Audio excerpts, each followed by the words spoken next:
Hi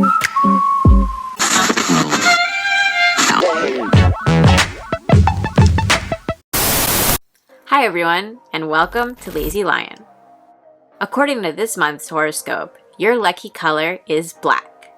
Good thing we have just the show for you, Witch Hunter Robin, a show all about witches and those that hunt them.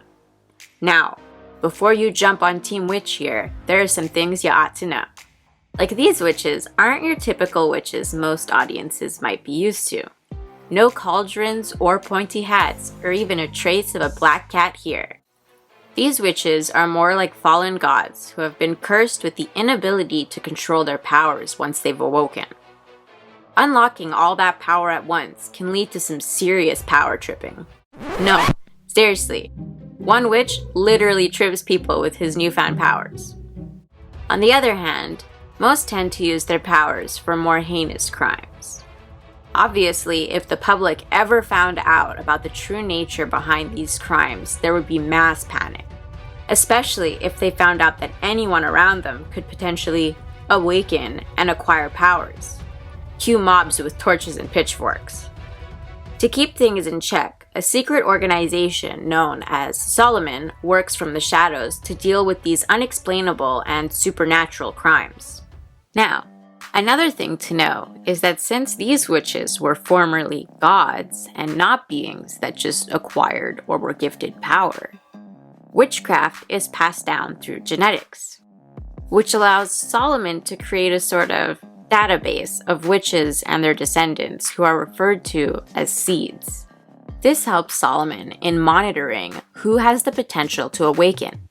When a witch does start displaying signs of witchcraft, a team of specially trained hunters and craft users are dispatched to neutralize the threat and bring the witches into custody. This group of hunters are usually made up of seeds. That's right, the people who hunt witches are those who have the potential to become witches themselves. Does anyone else already see the moral dilemmas and hypocrisy about to take place? The series follows a group of hunters who work at a Solomon branch in Japan known as the STNJ. This is where we first meet our titular protagonist, Robin Sina, a 15-year-old girl of mixed Japanese and Italian heritage who's been brought up by the Roman Catholic Church in Italy and just so happens to be a craft user with pyrokinetic abilities. Robin has been sent over to the STNJ office to be a replacement after the division lost its craft user in the line of duty. But she's not there solely as a replacement. She's also been given a secret mission, one to find the mythical artifact known as the Fragment of Wisdom that is said to hold all the secrets of the craft.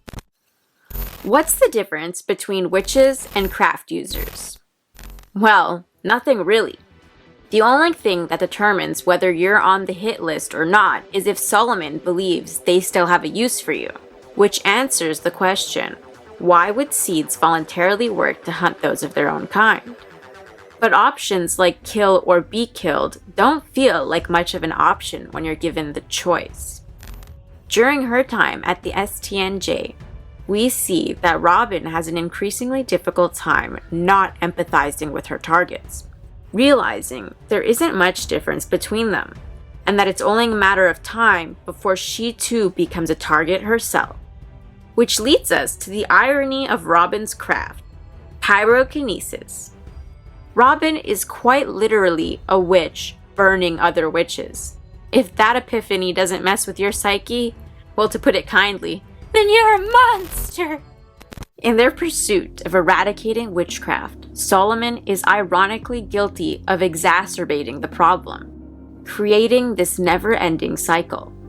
When people are punished not for the crime itself, but for the potential to commit a crime, it becomes a slippery slope.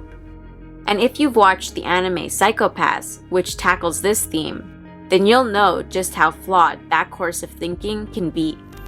Due to constantly being monitored, most seeds live in fear of persecution and self-isolate themselves.